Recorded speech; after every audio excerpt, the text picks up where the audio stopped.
Welcome everyone to this week's classroom session. We have a team debate for for the next 15-20 minutes. This is based on week one assignment. We actually chose people from Cameroon because we received very good supply chain flows from everyone. I mean, it's not to say that other people who submitted their assignments, they were not good.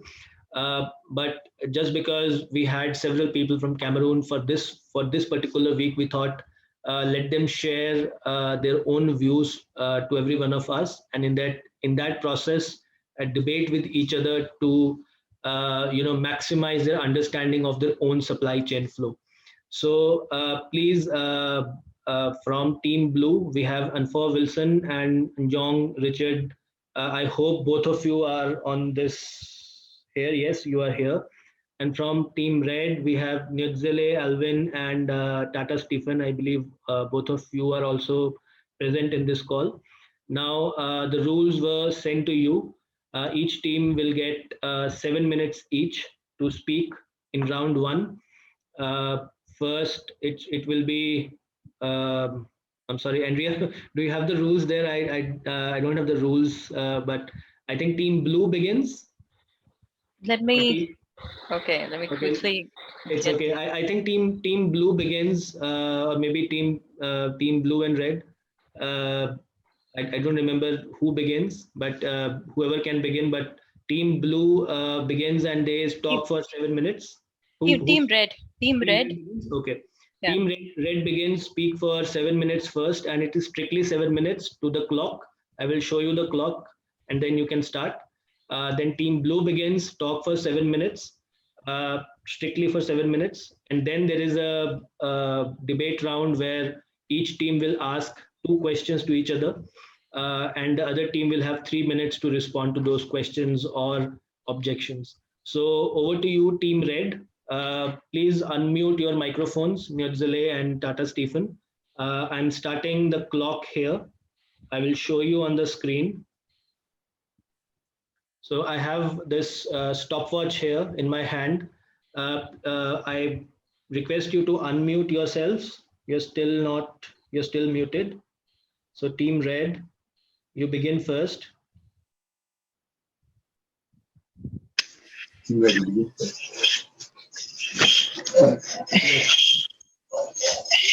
Okay, so shall I begin? Shall I start the watch?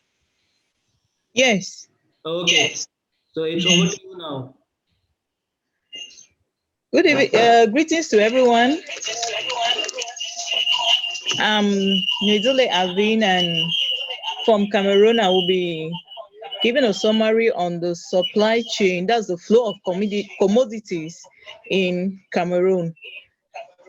And in Cameroon, the main stakeholder that we have in Cameroon is Sename, and that is where they do stock their items when they release. That's where the main place where we do keep items when they come. That's commodities when they come. And Sename gets supplies from different stakeholders. We have stakeholders like we have non-governmental organizations. For example, we have USAID, we have UNICEF, we have WHO that do supply Sename with commodities. And we also have external suppliers. We have internal suppliers like Laborex, CBC Health Services, Central Pharmacy. We have UBFarm. We also have the Ministry of Public Health. We have regional funds for health. We also have health districts. We have health areas, and the rest. Then we get to the hospital. And from Sename normally Sename is supposed to supply items to the regional funds for health. When they receive them from any other stakeholder, they supply to regional funds for health. And when they supply to regional funds for health, it is regional funds now for health to distribute to the other health facilities in that region. So when the commodities, they get to the regional funds, they distribute them. And when they distribute them to other health facilities like the health district, the health areas, hospitals, and the rest before it gets to the patient. Then Senametu, it still gets drugs. So at times the hospital still gets directly to Sename to collect drugs, not necessarily from the regional funds for health. Reason being that at times the regional funds for health may still be placing their requisition. Meanwhile, the hospital is in need of a particular commodity, so they will always get to Sename directly and collect some of those drugs. And we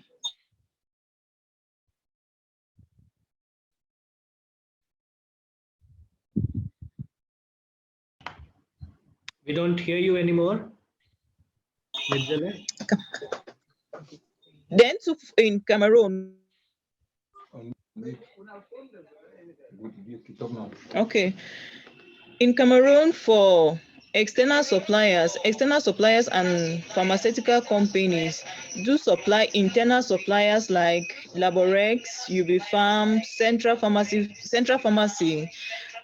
that's CBC Health Services Central Pharmacy, and that's where the community pharmacies get their drugs that they use for selling. Then the customers, that's the patients, they come now and get them directly from the community pharmacies, as well as the clients too. Don't put that. As well as the clients too, they still do get items, commodities directly from places like UB Farm. At times, some clients still get directly to UB Farm and collect and buy drugs from there. Yes. Like what you can see on the screen, that is the flow of products in Cameroon. Actually, it's Tata Stephen that is talking at this time. Welcome to everybody. I just want to pick up from where Miss Alvin has ended. You see on the flow of products in Cameroon with red. When you look on the screen, the supply actually flows right down to the hospitals, where you will find us getting drugs either from the regional fund or from the health district. And actually in the center region in Yaoundé, at times the hospital might just go straight to Sename, like what she first said, and get the drugs from there. Or they can either go to internal suppliers to get it from there, as well as the CBC Health Services. They either go to internal suppliers, get the drugs from there, to their central pharmacy, where they do the distribution, to the various hospitals and health centers under the CBC Health Services. And they also place direct orders to external suppliers out of the country, to Dublin and Emirates. When it comes, they get them and then they do the supplies to their various hospitals, where the customers or the patients, they come in for their treatment and they get the drugs, where they are the last mile consumers in this situation. In Cameroon, we actually have 10 regions with 10 regional funds, and they are close to 52 districts in Cameroon, where you can. Okay, thank you. That is how we have the drug flow in Cameroon. Thank you so much for, sorry, for flow of products. Thank you so much for listening.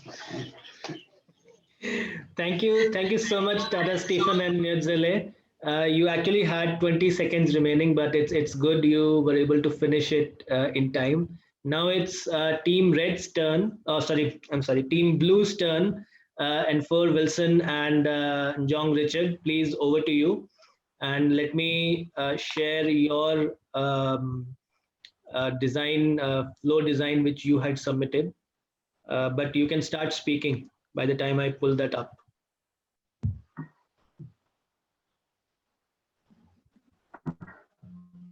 Shall I begin my work? Yeah, okay.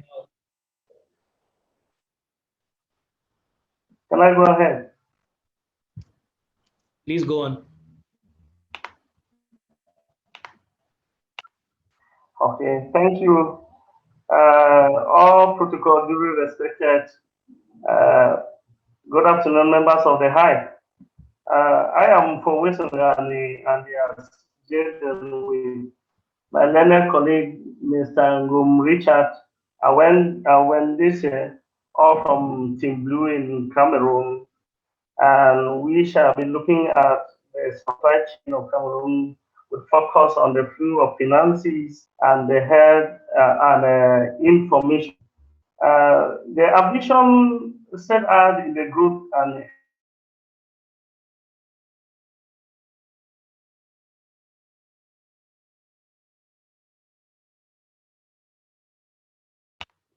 We have lost you for Wilson. John Richard, if you want to chip in while we can't hear him.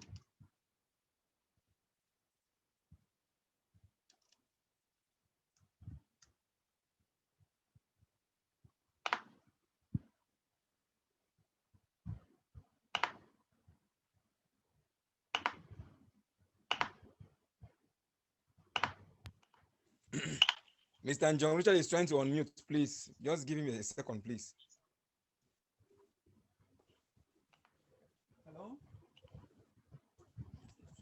Discuss. Hello? yeah, so sorry for the poor.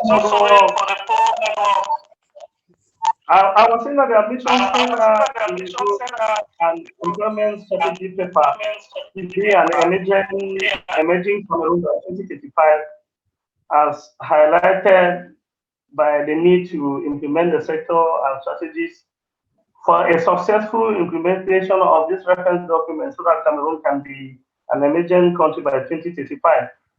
These strategies make it possible to identify the main areas where the interventions of public institutions can be oriented, and health sector is one of them. And looking at the health sector, the minister under the chairmanship of the president insisted on public health. And now we shall be discussing the view of information and finances within the supply chain of Cameroon, looking at the main stakeholders and how they are interconnected through the flow of these aspects. I'll be handing over the microphone to my learned colleague, Mr. Ngum Njong Richard, to discuss the flow of finances, while I come up later with the flow of information. Thank you.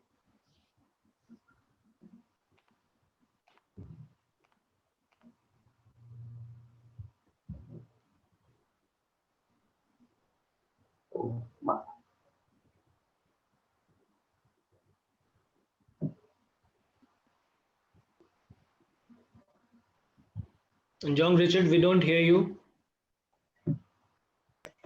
Hello? Yes, we can hear you now. Hello? Yes, we can hear you now.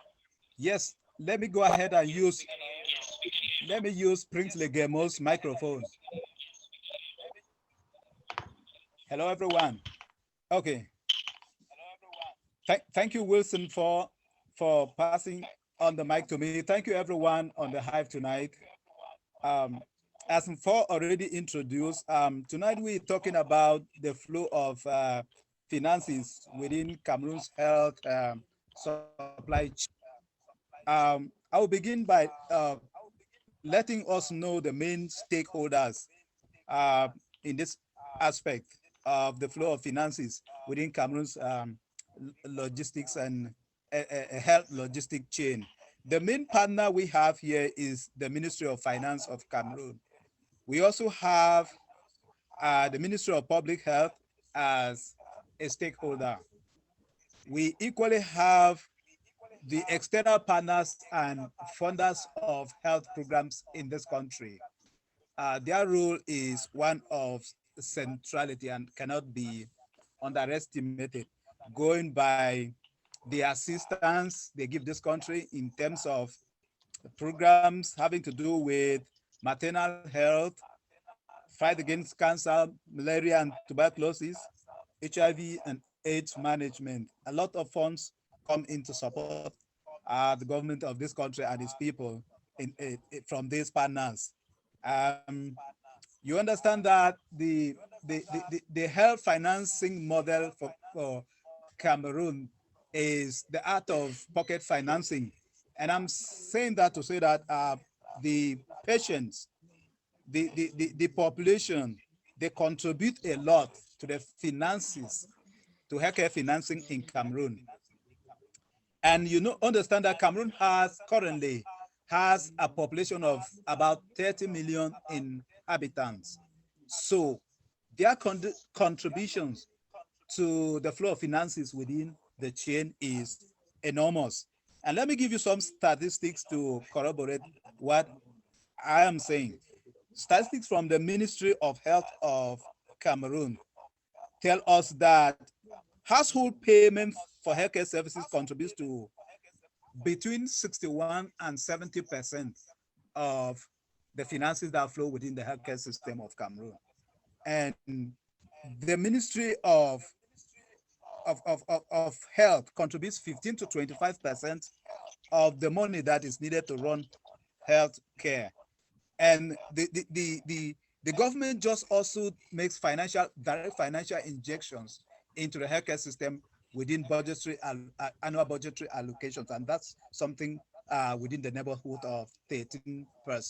And that's how it goes. Not forgetting the contribution that the private sector is doing, notably the Cameroon Baptist Health Services and other faith-based organizations. What they are doing too is enormous and within their own means, because the CBC is a major partner, and they are second only to the government of Cameroon in this country in terms of the quality of care and the extent of coverage. We have 10 administrative regions. The CBC Health Services is present in 7 of those 10 regions. So their contributions are enormous, and that's how finances also flow. Thank you. Thank you. Okay. Thank you, Mr. Njong, for today. And I'm coming back to talk about the flow of information in the Cameroon supply chain.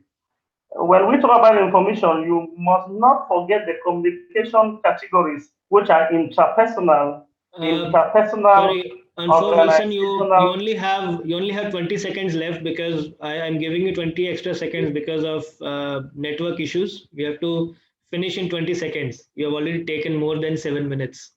Go on. Okay. The main stakeholders for information flow are the Ministry of Public Health. We have the external bodies like WHO, which cannot be underestimated. And then we have also we have other ministries that partner with the Ministry of Public Health, like the ministry. We have the regional funds for health, the health districts, the health areas, the quarter health, and local country communities. Thank you. Okay, we have to stop. Unfortunately, we can only give 7 minutes each per team.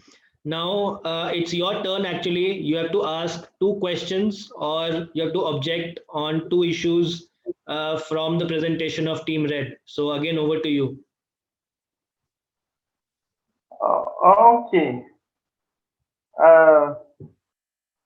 I would like to ask Team Red to carefully explain to me the backflow of products in the supply chain of Cameroon, that is overstock or expiries. So that's question 1. And second question.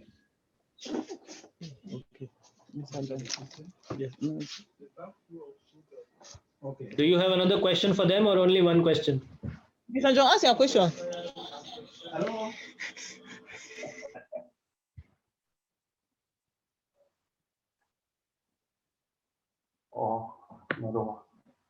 Okay, Team Red, over to you. Hello? I got a question for Team Red. Yes, please go on. Okay, thank you. Please, Team Red, I would like to ask you, you've explained to us elaborately how products flow within the country. Can you show me that in transportation, the cold chain, the security of products is assured from the starting point till the products reach their destination? How can you assure us that, especially vaccines, they reach their destination without the cold chain, without the storage conditions tampered with along the way? Can you assure us? Okay, two questions for you, Team Red, and to answer them. Over to you.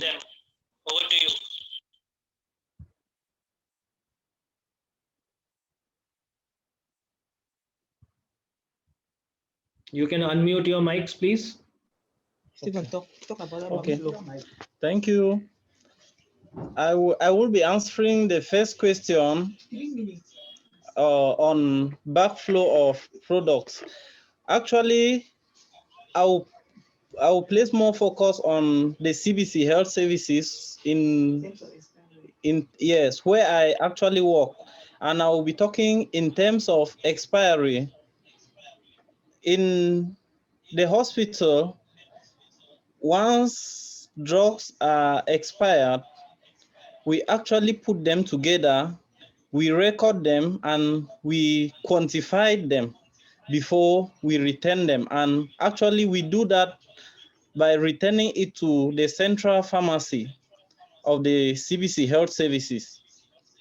And when we do this, there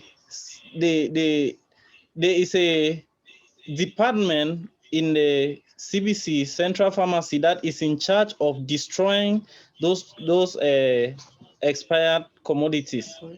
And for overstock, once it is 3 months to expiry, you start once you have 3 months to expiry, you notify and you send back to the central pharmacy, where it can be distributed to other stations that can, or hospitals or health centers that can use it as quick as possible. Thank you.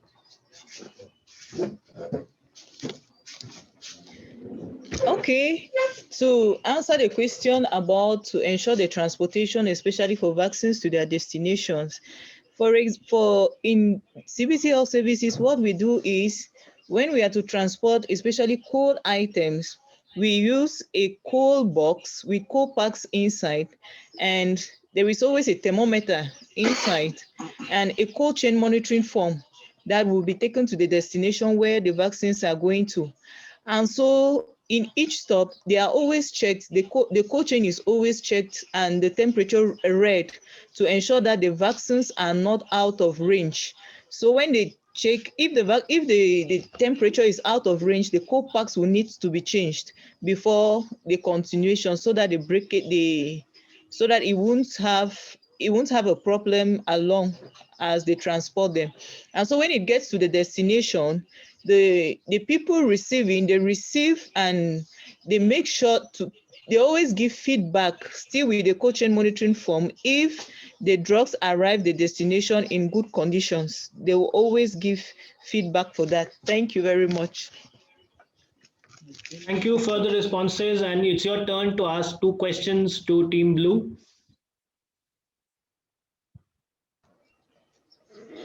Okay.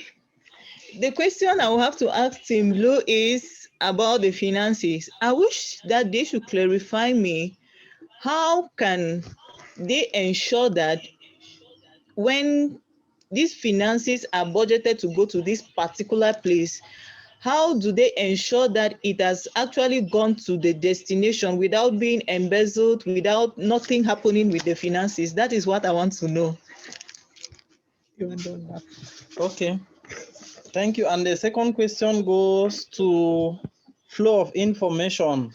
I wish to ask on the Team Blue, on the part of flow of information. We know first thing is let the information get to the client or to the patient, and we actually have some patients in the suburb.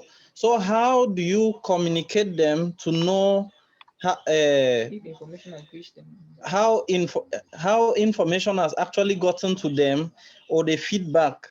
Because now we are actually in a digital world, but a lot of things in the suburb are still the issue of network. So how do you ensure that information gets across to those in the suburb? Thank you.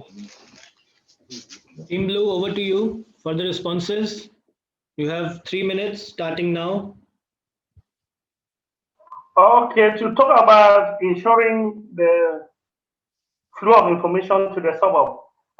Like I did mention, we have at the local level, the local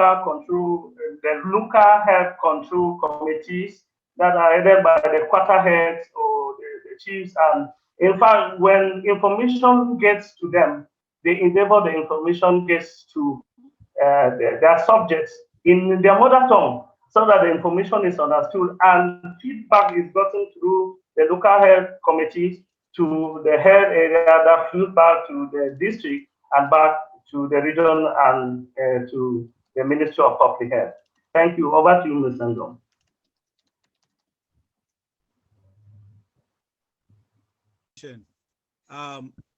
You asked about the security of the finances. How we are certain that the money allocated for health spending actually is used as destined. I will assure you that beginning from the pilferages that we have in our hospital to the highest level, yes, it happens.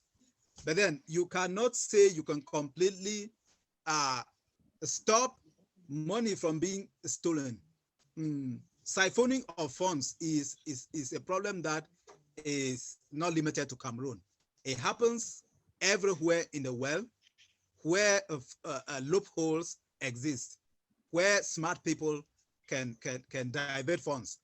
But one thing I can tell you is that there are commissions in Cameroon, like the National Finance Crime Fighting Commission, known as CONAC. They have been doing a good job, not only in the health sector, but in all other sectors of the economy of Cameroon. And a number of people have been brought to book. A number of people have been caused to vomit the finances that they have stolen from the public sector and even the private sector. Now, coming back to health, to corroborate, if I tell you that in Cameroon, we currently have a former minister of health that is serving a lengthy jail sentence for siphoning funds that were meant for the fight against malaria and tuberculosis. That tells you that the government is not turning a blind eye to the funds that have been allocated for the health financing in the country. And that serves as a warning to anyone who will want to attempt to steal from funds that have been allocated to promote. Njong Richard, your time is over. Hello? I think I hope let me mute you. I hear an echo. I hope you were able to give a satisfactory response to the question. But to summarize, I think both the teams did well in explaining the supply chain flow of Cameroon in totality. Team Blue focused more on information and finances, while Team Red focused more on who the stakeholders are and how the products flow.